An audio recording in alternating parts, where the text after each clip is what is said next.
Peter Racy here, Anzac Day Precinct and World War II Brisbane History Channel.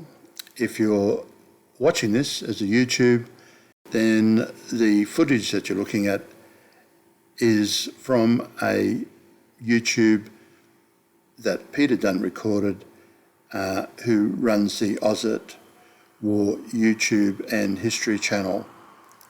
And if you're just listening to this as a podcast, then you're probably missing some really interesting footage. However, the recording is based on an article written by Hugh Lunn, and I'm recording it because it's really interesting. However, I haven't recorded the full 24 pages. I've only recorded the 17 plus bit pages where it goes up to the end of the actual World War II experience in Brisbane. And I thought I'd start by reading a couple of the comments. What a fantastic story, Hugh. An absolute joy to read. Can't beat a story about your hometown playing a pivotal role in turning the tides of World War II in the Pacific. Thanks for telling the tale. Yes, thanks, Hugh, 100%.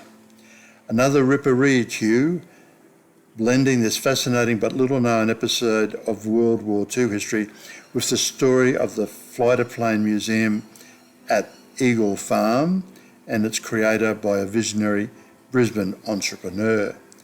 And that's the last part that this podcast didn't actually cover. However, the entrepreneur's name's Bob Tucker, and the museum is the TradeCoast Central Museum, and I can highly recommend that you visit it.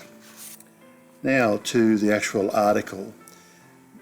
It's headed up Jap Zero over Brisbane. In the middle of World War II, with Australia fearing imminent Japanese invasion, a Jap Zero fighter plane swooped low over the clear winter sky above Brisbane. You could tell it was the legendary Jap fighter because it bore the large round red sun painted on the fuselage. You couldn't miss it. Phones were ringing off the hook as panicked citizens tried to warn the police and military that the enemy's most feared fighter, known as the terror of the war, had arrived. Brisbane was now going to cop a caning without any warning, just as Darwin had suffered in 49 separate air raids throughout the previous year. American and Australian planes were soaring and weaving around this Jap Zero, but it seemed there was nothing they could do as the enemy plane gracefully swooped and turned and climbed and dived, casting its raptor-like shadow across Brighton, Sandgate, Nudgee Beach, Shorncliffe, Banyo, Deagon, Nunda, Eagle Farm, Doomben and Crib Island. As the Jap loomed in the distance, fishermen on the Hornybrook Bridge couldn't believe their eyes, and people at Woody Point looking south immediately rang the Redcliffe police. It was Tuesday, July the 26th, 1943, and it seemed that the Japs were now commanding our skies. Many feared the Brisbane line that everyone had talked about, where Australia would withdraw and defend only south of Brisbane, was suddenly real. What the 330,000 citizens of Brisbane didn't know and could not be told was that the Zero was part of a top-secret Allied operation headquartered in a fenced-off, isolated Hangar 7 at the American Air Force Base at Eagle Farm Airstrip.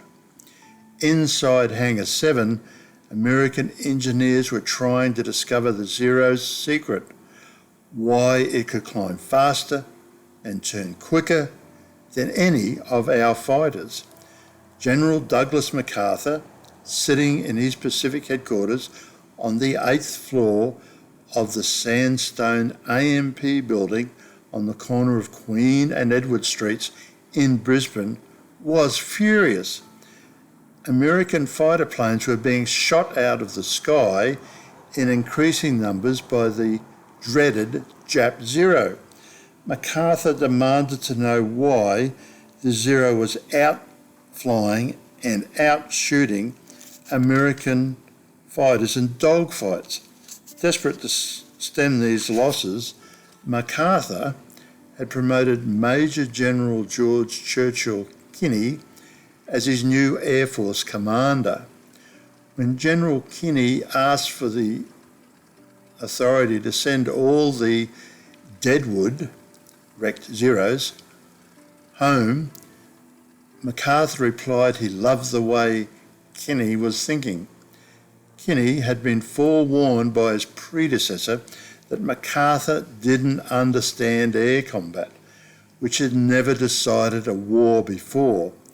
In this vacuum, MacArthur's Chief of Staff, Lieutenant George Richard Kearns Sutherland, who held a private pilot's licence, took it upon himself to become de facto coordinator of air combat. Kinney, who had shot down German fighters on the Western Front in World War I, knew how to vanquish opponents. He marched straight into the Chief of Staff's office with a blank sheet of paper and marked a dot on it with his pen, saying to General Sutherland, "This dot represents what you know about air operations. The entire rest of the paper represents what I know." Kinney was now in complete control. He told MacArthur the first thing they had to do was find out why the Zero was superior. There had to be a reason. That would involve finding out its capabilities, its weaknesses, its strengths, how fast it could climb, how fast it could fly, what altitude it could reach, how quickly it could dive or turn.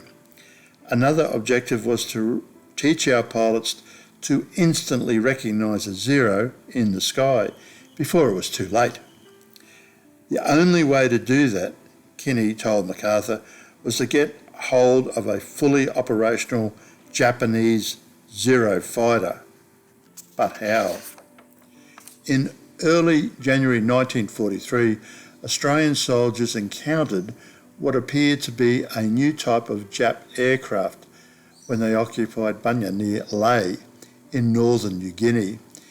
Excited, these Australian troops reported this back to MacArthur's HQ, saying the plane had square wingtips. It turned out they were right. It was a new model of the Zero. General Kinney recruited 24-year-old Flight Lieutenant Clyde Gissell, a civil engineer like himself, and briefed him on a secret mission: get to the front line in New Guinea and immediately salvage these shot-down Zeros and ship them back to Brisbane. Kinney's idea: secretly build a cobbled-together Zero at Eagle Farm, which was now the biggest and busiest US air base in Australia. To keep Gissell's project concealed, a hangar was especially built at an odd angle, away from the many other hangars to deter prying eyes. It was Hangar 7. Then General MacArthur gave the young Gissell a personally signed letter directing all armed forces in the South Pacific to supply Lieutenant Gissell with any labour, supplies and equipment he needs. Gissell wrote later, "It worked. One smart major in Brisbane sat with his feet up on his desk and refused any request. I showed him General Kinney's letter. He tossed it back at me with a smart remark, like Kinney doesn't run this supply outfit. That got me riled up, so I tossed my MacArthur letter on him and told him here was someone who was running the show. His feet come off the desk, and it was the fastest move he'd made in a long time. I had all my equipment within 15 minutes. Even so, it wasn't going to be easy. After all, there was a war on. On arrival in Port Moresby, Gissell was caught in a Japanese air raid before travelling to Bunya at the Jap end of the Kokoda track, where he slept the first night on the beach. Gizzle wrote in his diary that Zeros were all shot up rather badly, and we had to select enough engine parts, frames, instruments to rebuild one and then somehow fly it. Some of the parts he desperately needed had already been stripped by Aussie and American souvenir hunters, and Gizzle was angry about it. On return to Brisbane in February with his 5 wrecked Zeros, Lieutenant Gizzle and his team in Hangar 7 then started the painstaking, delicate, detailed technical work to build a single flyable Zero. Gizzle from Providence, Utah, recorded in his handwritten diary, "We're progressing slowly, too many bullet holes in the planes." Gizzle and his team worked 12-hour days under the hot tin roof of Hangar 7, including Sundays, for 6 months until finally they had their Zero. Fastidious to the end, Gizzle recorded, "Then we painted it in its Japanese paint scheme, complete with the red Jap insignia, what we called the meatball. At last, film and photos could be taken in the air from all angles so American pilots could be trained to immediately recognise an approaching Zero." And that was how and why 80 years ago, on Tuesday, July the 26th, 1943, a cool, dry winter's day, the makeshift Zero took off from Eagle Farm with US Captain Bill Farrier at the controls, and because it was painted in Japanese colours with large red rising suns on the side and under each wing, the lone Zero was accompanied on test flight over Brisbane by US fighters, protected from being shot down by Allied pilots not aware of the testing. But Brisbane citizens watching from below didn't know this, and as they witnessed the Zero in action above their hometown for 30 minutes, that was why they started phoning police and army in a panic. And after that initial flight, to prevent further panic on the ground and any chance of the Zero being shot down, Gizzle's handiwork of the red meatball was painted over with the American star and bar insignia. During the next 6 weeks, our Brisbane-made Zero completed 6 flights above the Queensland capital, causing Gizzle to write proudly in his diary, "Quite a feat putting together a massive shot-up junk." Now they could test its capabilities in dogfights against Allied aircraft. This was vital, as Peter C. Smith wrote in his book, Mitsubishi Zero, Japan's legendary fighter. Up until this Zero was built, American combat pilots had to learn the attributes of the Zero the hard way, getting shot down. Mock dogfights were flown over Brisbane on August the 14th, the 17th and 18th. A report of these dogfight duels, marked top secret, concluded that the Zero was incredibly more manoeuvrable than the Spitfire at low speeds and was able to turn and loop in a smaller radius and could carry out this aerobatic manoeuvres at much lower speeds. The Spitfire was unable to evade the Zero, the top secret report revealed. Both pilots considered the Spitfire outclassed by the Zero at all heights up to 20,000 feet. The Spitfire does not normally possess any outstanding qualities which permit it to gain an advantage over the Zero in equal circumstances. These tests also established that the Zero could climb and turn faster than American fighters. The Zero was the lightest, most manoeuvrable and longest range single-engine fighter in the world, the top secret report said. But it was established that if the Spitfire maintained a speed above 250 miles an hour and stayed above 20,000 feet, it would have an advantage over the Zero. Meanwhile, Gizzle and his team in Hangar 7 had established exactly why this was so. The Zero carried much less weight. All the steel ribs and fuselage, the skeleton, had many holes drilled through them to save weight. The wings were one complete piece, so they did not have to be heavily bolted together in the middle.